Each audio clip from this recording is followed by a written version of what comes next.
Joining us now is former president of the Victorian Liberal Party and Sky News contributor Michael Kroger. Michael, thank you so much for your time.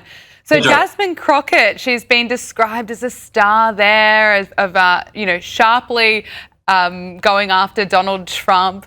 It's pretty funny listening to her on that podcast claiming that she's a genius, Michael. What would you have to say about that? Oh, yeah, she's an intellectual. She's up there with Albert Einstein.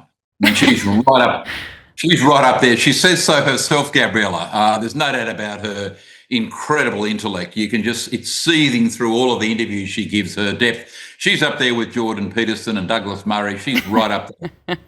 Look, I think, Jasmine, I've got to be honest with her. Someone should tell her this. The university she went to, Texas Southern, she's got a law degree. It's ranked about the 400th top university in America, and the law school at Texas Southern is ranked about the 190th top law school in America. That's not, it's not Oxford, Jasmine. It's not Cambridge. If you have to declare yourself an intellectual, you surely are not. I think she's an embarrassment to the Democratic Party. One of these look at me Democrats who's got nothing of real substance to say except to hone in on the issue of the day, criticising Donald Trump, blah, blah. Let's hope the good people of Texas can see through her and we don't send another vacuous Democrat to the American Senate. Well, looking ahead, obviously a lot can change between now and 2028, but I want to get your sense of what we will be getting in the next US election as things stand right now. I mean, we've just heard from Jasmine Crockett. Last week, Kamala Harris relaunched her social media account, which is a disaster. Even CNN labelled it cringe. Vogue is writing puff pieces on Gavin Newsom, calling him handsome. What are we in for, Michael? Has Kamala Harris been to the border yet? Oh, that's what I want to know. Or been to Europe? I'm still waiting to hear on that. It all depends, in my view, Gabriella, on the economy. If the economy is strong, unemployment's down, wages growth is up, that's the number one issue in the Western world today in terms of, the majority of voter sentiment. If the American economy is strong, Trump will do much better in the midterms than expected, although historically, as we know, the incumbent president, Democrat or Republican, does badly in the midterms. So it depends very much on the state of the economy in October, November this year. And again, going into the 28 election, whether it's Vance or Rubio, again, it depends very much on the state of the American economy. Trump is seen to have succeeded with tariffs and all these economic changes, the deregulation, the cutting electricity prices, petrol prices, the cost of eggs. If he's seen to make life easy for the average American, then Vance or Rubio will win the presidency. But if not, if America is seen to be, having not done well, despite all these international triumphs, then it'd be hard to see Gavin Newsom not doing well, despite the fact that California is, as you said, a total basket case. It would be hard to see him not doing well. What's happening with the tensions between the US and Iran? Donald Trump has claimed that Israel and Iran both want to make a deal. Here he is being asked by Fox News whether a deal with Iran would ever really stick. Do you think a deal with Iran, with this current regime, would ever really stick? I don't know. I mean, I don't know. I know one thing. They want to make a deal. They wouldn't talk to anybody else, but they're talking to me. But, it's a good question. A lot of people say no. And I would say that I'd rather make a deal. It's got to be a good deal. No nuclear weapons, no missiles, no this, no that, all the different things that you want. But some people worry that they've been very dishonest with us over the years, right? Very dishonest. Obama and Biden, what they did in terms of creating a monster with Iran was terrible. That Iran nuclear deal was one of the dumbest deals I've ever seen. Michael Trump's reportedly considering sending more warships to Iran. Of course, Netanyahu's on his way to the White House for talks. What's going to happen here? So, Gabriella, he's going to take out the Iranian leadership. I personally can't believe, given everything that's happened in the Middle East, given everything Trump's done on the international stage, I cannot believe this president of the United States is going to make a deal with the Iranian regime. He knows, as Rubio knows, as Vance knows, that as soon as Trump and the Republicans leave office, any deal they do with the Iranians will be forgotten and extinguished by the Iranians. They don't fear Kamala Harris. They don't fear Gavin Newsom. They don't fear Jasmine Crockett. Any deal with Iran will last till 2028 and that'll be over. So I can't believe that he's going to leave 90 million Iranians hanging by a thread. This regime have like Hamas in Gaza, these people have kept, the Iranian people as prisoners ever since the Iranian Revolution in the late 1970s. I think he's playing for time. I think he's getting all his military assets in place. I think he's putting missile defence systems in the countries that are amongst his Arab allies who may not have had those defence systems in place. And I think most importantly, he's waiting for General Raisin Kane to tell him how any bombing of Iran will bring about regime change. There's no point bombing Iran if you don't bring about regime change.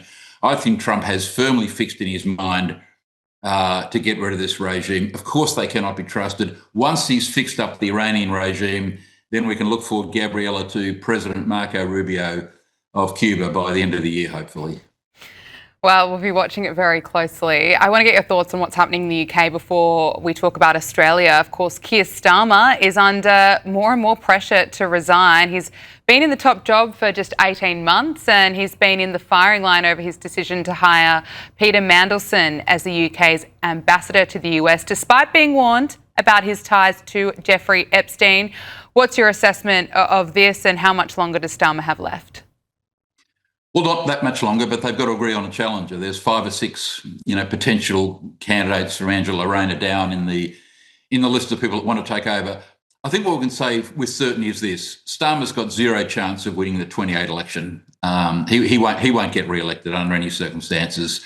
Secondly, most politicians who fight to get to the top like he has don't want to give it away easily. He wants them to come and get him. He doesn't respect the people around him. He thinks he won the election, they didn't. Why would he stand down for people he considers to be inferior to him? So I think he'll fight on. Sooner or later, the Labor Party in Britain will tap him on the shoulder, try and get him to go. If he doesn't, he'll be defeated in a ballot. You've even got the Scottish Labor leader already calling on him to stand down. Those calls will grow louder. He's been a very poor British Prime Minister, so I think he's a goner. How long it'll be, who knows? When the challengers have worked out who the challenger is, then you'll have a much better idea. But it's good night, Keir Starmer. Michael, let's talk about what's happening here in Australia with the Liberal Party. This has been dragging on for such a long time. It's now expected that Angus Taylor will be quitting the front bench sometime today. It's interesting that the latest Sky News Pulse survey conducted by YouGov found that more than half of voters remain unsure who should lead the Liberal Party. So when asked who would be the best person to lead the Liberal Party, most people endorsed Andrew Hastie at 15% overall. That doesn't surprise me. I think he cuts through, but still that's only 15% of people. Susan Ley received just 10% of overall support, followed by Angus Taylor at 8%. 60% of voters did not know who was best placed to give the Liberal Party the best chance of forming government. Voters are so angry and so bored of this circus. I really wonder what the future of the Liberal Party looks like. I think it needs more than a new leader. At the same time, Michael, of course, this Sky News poll found that One Nation has secured 34% primary vote among working class voters. I don't see that changing anytime soon. Pauline Hanson certainly has the momentum behind her. What's going to happen on Friday? Are we really going to see some big turnaround with a new leader? I don't know yet, but I think you'll find this matter will be resolved one way or the other by the end of the week. Most people in the Liberal Party want this matter resolved. They don't, they look at the polls and realise that none of this turmoil is doing us any good. The turmoil with the National Party has been disastrous for the coalition, which is why the vote for the collective parties is less than 20%. So it'll be resolved in the next couple of days, one way or the other, and then the party's got to get back to its core brand equity, which is talking about tax and economics. And as you say, having a look at that extraordinary number for One Nation. This represents the target audience for the Liberal Party. It's the working class Australians. It's middle Australia. It's working Australians. These are the people that feel the elites do them in every day, that the elites work together They've got all the benefits, high salaries, tax advantages, government cars, handouts, freebies, subsidies, and that the working people are carrying the elites. And the universities, highly paid academics, highly paid public servants, etc., whilst a working family with a house and a mortgage and a couple of kids are doing it tough. That's how the electorate is thinking at the minute, which is why One Nation's vote is one of the reasons its vote is so high. It's also high, of course, because people in Australia are now fed up with mass migration into the country. They're seeing what's happening around the world. So it doesn't surprise me, the times, the economic and political times suit One Nation, and that's why their vote is so high. But for as far as we're concerned, let's hope we can get some clear air by Friday, because the coalition needs to get back to work to build its primary vote back into the 30s, and hopefully by the next election into the 40s. It's got a lot of work to do to get there. Do you really think he could get there? Within the next 2 years, it's hard to see you getting into the 40s.